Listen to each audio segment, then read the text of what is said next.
Goat Yoga by Olinda. Goat yoga? Excuse me? Goat yoga. Doesn't that sound fun? Fun? No, it sounds awful. No, it's greatest of all time yoga. Come on, it could be a great experience for our girls. Plus, I already know a place where we can take them. That was a conversation I had with my friend Dawn, who also happens to be my daughter's Girl Scout leader.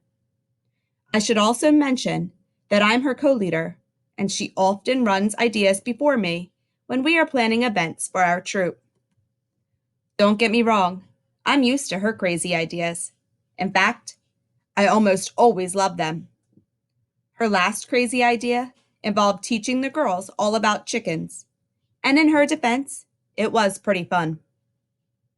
Fast forward a few weeks, and we are sitting in the school's cafeteria where we meet every Wednesday evening. A dozen little girls are running all around us while the moms try to figure out just what the heck is goat yoga. The conversation went something like this.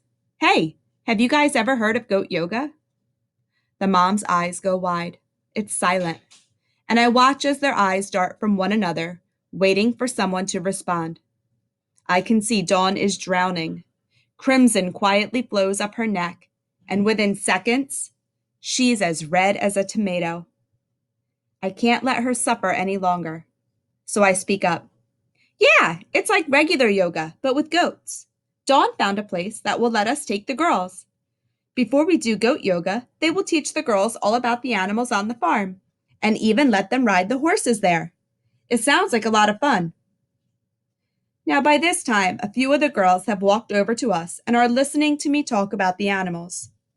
Seizing the opportunity, I turn to the girls and say, So what do you think? Would you girls like to try goat yoga? The girls scream and jump up and down and hug each other as if I told them we had just won the lottery. I know it was a dirty trick.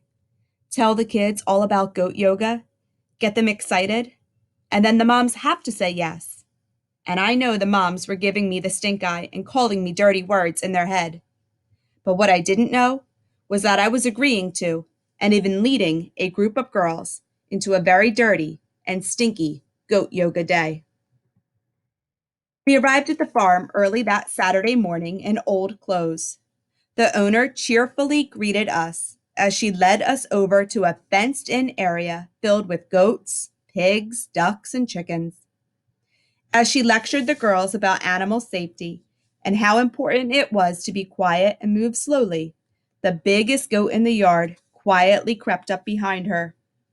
Our eyes grew wide, and she realized that Duke was standing behind her. The owner giggled and told us that Duke is friendly and loves kids, and to not let him scare us because of his size. In the next few minutes, the girls were in the pen and petting the goats and feeding them treats. Who knew goats love treats? Soon we would head over to the outdoor yoga studio where many of the goats would join us. As the group began to walk over, we all quickly learned to watch where we step. We grabbed our yoga mats, took off our socks and shoes, and started to lay them in a circle.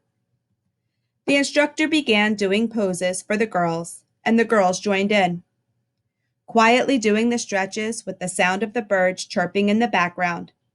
It was the calm before the storm. In the blink of an eye, the goats began feasting on our socks. Cries of, "Stop that!"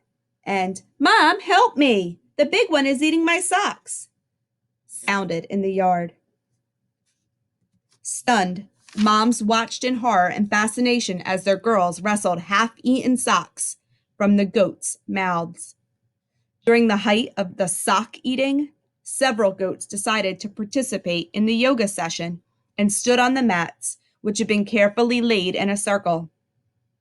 More screams, that could probably have been heard all the way to the Mississippi River, began as the goats began to pee on the girls' mats. It was as if the mats were the goats' actual targets.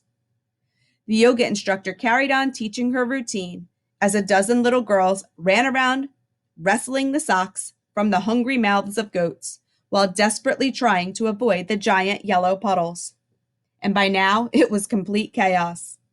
The moms joined in on the goat yoga party, helping their daughters retrieve socks and suppressing their urge to laugh, cry, or curse. And by now, I couldn't even tell.